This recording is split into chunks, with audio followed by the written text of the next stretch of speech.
Students and friends अस्सलाम वालेकुम। जैसे कि आप स्क्रीन पर देख रहे हैं कि आज का हमारा टॉपिक है main headings of English paper class 12 class का पेपर जो है इंग्लिश का, उसके अंदर हम देखेंगे कि पेपर का पैटर्न क्या है, मार्क्स डिवीज़न क्या है, उसमें चॉइस क्या है, और इसके साथ साथ हम देखेंगे कि पेपर की प्रेजेंटेशन किस तरह से करनी है। इंग्लिश का पेपर जो है ये 100 मार्क्स का पेपर होता है और इसके अंदर 20 मार्क्स ऑब्जेक्टिव के हैं और 80 मार्क्स जो हैं ये हमारे सब्जेक्टिव के हैं। सब्जेक्टिव पेपर जो है जब हम उसे स्टार्ट करते हैं तो उसका स्टार्ट पे हम सब्जेक्टिव की हेडिंग देंगे। इसके बाद इसके बेसिकली दो सेक्शन हैं। सेक्शन 1 जो है ये भी 40 मार्क्स का है और इसके अंदर टेक्स्ट से रिलेटेड क्वेश्चंस आएंगे, और जो सेक्शन 2 है उसके अंदर ग्रामर और कंपोजिशन से रिलेटेड क्वेश्चंस आएंगे। तो क्वेश्चन जो 2 है ये हमारा बुक 2 से लिया गया है, जिसका नाम है मॉडर्न प्रोज एंड हीरोज़। क्योंकि ये फर्स्ट जो क्वेश्चन है ये पार्ट 1 मॉडर्न प्रोज से आता है, इसलिए मैंने यहाँ पर जस्ट मॉडर्न प्रोज की हेडिंग दी है। ये जो क्वेश्चन है इसके अंदर 9 क्वेश्चन आते हैं और उसके अंदर से हमने 6 क्वेश्चन करने हैं, यानी हमारे पास 33% चॉइस है। तो जब हमने इसकी मेन यहाँ पर हेडिंग देने के बाद ये सब क्वेश्चन हेडिंग देंगे और इसके अंदर हम क्वेश्चन वो जुज़ जो होगी 1 2 3 जो भी होगी वो उसको हम यहाँ पे लिखेंगे। इसके बाद हम चाहें तो वो क्वेश्चन का थोड़ा सा रेफरेंस दे सकते हैं, पूरा क्वेश्चन ना भी लिखें, और उसके बाद हम आंसर जो है वो स्टार्ट कर देंगे। 3 4 5 लाइनों के अंदर हमारा आंसर कंप्लीट हो जाएगा। जो ही हमारी एक जुज़ मुकम्मल हो जाएगी उसके बाद हम आंसर एंडिंग लाइन लगाएंगे। ये क्वेश्चन सब क्वेश्चन जो लाइंस हैं और आंसर एंडिंग लाइंस हैं, इसके बारे में मैं ऑलरेडी वीडियो बना चुका हूं, जिसका लिंक जो है वो मैंने डिस्क्रिप्शन में दे दिया है। आप वहां से जाकर अपनी चॉइस के मुताबिक चेंज भी कर सकते हैं। तो इसके हमने 6 क्वेश्चन करने हैं आउट ऑफ 9 और 2 नंबर के हिसाब से इसके मार्क्स जो हैं वो 12 बनेंगे। इसके बाद हम आगे बढ़ते हैं।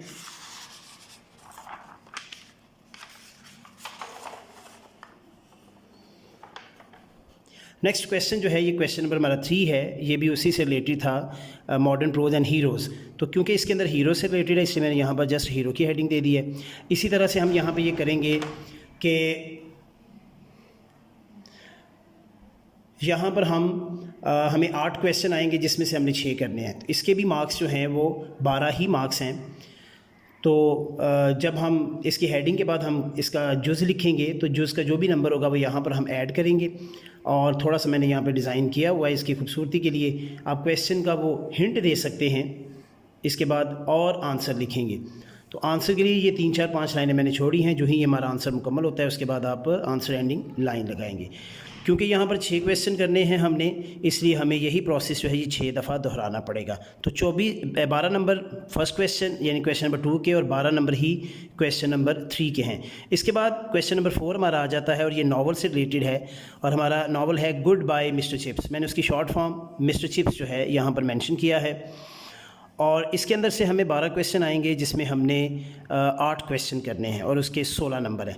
तो इस तरह से ये सेक्शन 1 जो है 12 12 और 14, ये 12 और 12 24, 12 और 12 24 और ये 8 करने हैं इसके, इसलिए इसके 16 नंबर है, और 16 ये 24 और 16 ये 40 नंबर। तो ये हमारा जो सेक्शन 1 है ये 40 मार्क्स का हो जाता है। अब इसके अंदर क्योंकि 8 क्वेश्चन करने हैं इसमें भी वही प्रोसेस दोहराएंगे कि पहले हम जो सब क्वेश्चन है उसकी यहाँ पर हम नंबर देंगे, चाहें तो उसके क्वेश्चन का थोड़ा सा हिंट दे सकते हैं, उसके बाद आंसर लिखेंगे। तो ये वाला प्रोसेस 8 दफ़ा हमने दोहराना है। तो इस तरह से हमारा ये जो है फर्स्ट सेक्शन जो है ये जो हमारा 40 मार्क्स का है ये मुकम्मल हो जाएगा। इसके बाद हम आगे बढ़ते हैं सेक्शन 2 की जानिब। सेक्शन 2 जो है इसके अंदर जैसे मैंने आपको बताया है कि हमारी कंपोजिशन और ग्रामर से रिलेटेड जो है ये चीज़ें जो हैं वो इसके अंदर आएंगी। जी, तो हम यहाँ पर हेडिंग देंगे first of all section number 2, और ये क्वेश्चन नंबर 5 है। क्वेश्चन नंबर 5 के अंदर हमें एसेस आते हैं, और एसेस में हमें ये चॉइस होती है कि ये 15 नंबर का ऐसे है और इसमें 4 ऐसे आएंगे जिसमें से हमने एक ऐसे सेलेक्ट करना है। तो यहाँ पर मैंने बॉक्स के अंदर ऐसे की हेडिंग दी है और नीचे जो मैं ऐसे लिखने जा रहा हूँ बस माय एम इन लाइफ उसकी मैंने हेडिंग दी है। उसके बाद ये ऐसे आपका 1 पेज में आए, 2 में आए, 3 में आए, 4 में भी आए, जहाँ तक आएगा आपने इसको लेके चलना है। और इसमें ख्याल रखिएगा ऐसे इसके अंदर कोटेशन ज़रूर लिखें, और कोटेशन लिखने का भी एक ख़ास तरीकाकार है कि दोनों साइड से एक जैसी जगह छोड़कर सेंटर में लिखें। और जब ये आपका क्वेश्चन मुकम्मल हो जाता है, आपका ऐसे मुकम्मल हो जाएगा, उसके बाद आप एंडिंग पे एक जो है वो लाइन कर देंगे ताकि ये पता चले आपका ये क्वेश्चन मुकम्मल हो चुका है। इसके बाद इसी सेक्शन का क्वेश्चन जो है वो क्वेश्चन नंबर 6 है।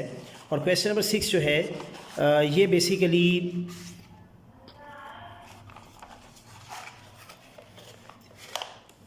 क्वेश्चन नंबर 6 के अंदर है इडियोमेटिक फ्रेजेस और फ्रेजल वर्ब से रिलेटेड ये क्वेश्चन है। और इसकी मैंने एक कलेक्टिव हेडिंग ही दे दिया, ईडियम्स।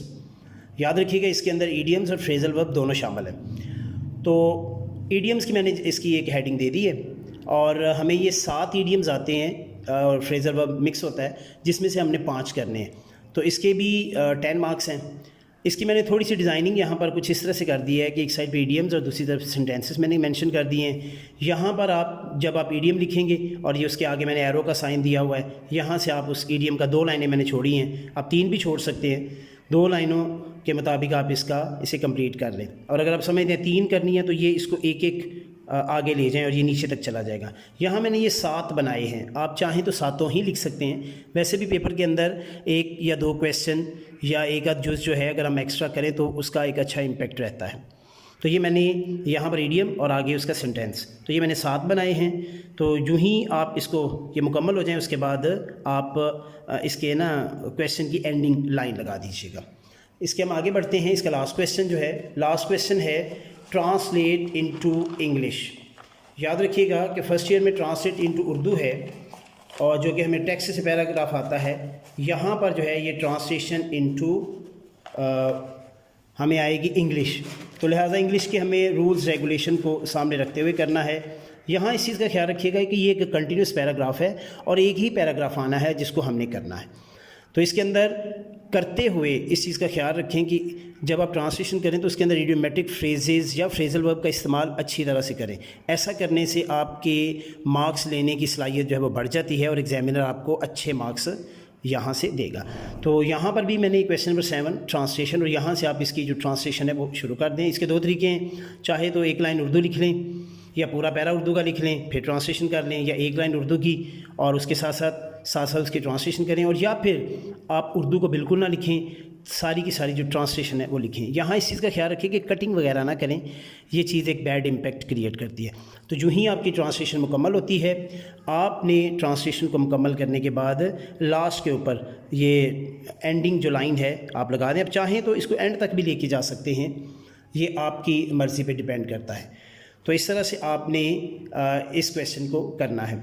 याद रखिएगा इसके अंदर कोई चॉइस नहीं है, ये एक ही आना है, हमें पैराग्राफ आना है और उसको हमने बड़े अच्छे तरीके से इसको ट्रांसलेट करना है।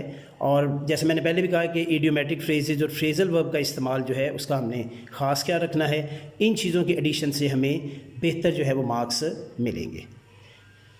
जी तो बच्चों, आज का वीडियो आपको कैसा लगा?